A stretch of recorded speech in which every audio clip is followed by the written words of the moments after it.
بسم اللہ الرحمن الرحیم۔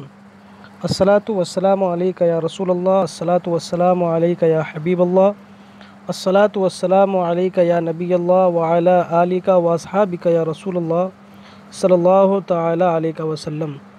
بسم اللہ الرحمن الرحیم۔ اللہم افتح علینا حکمتک ونشر علینا رحمتک یا ذا الجلال والاکرام۔ یا فتاح یا علیم، یا فتاح یا علیم، یا فتاح یا علیم۔ میرے عزیز طلباء، اس سے قبل آپ نے اصطلاحات کے بارے میں پڑھا۔ سبق نمبر 1 سے پہلے مصنف علیہ الرحمٰن نے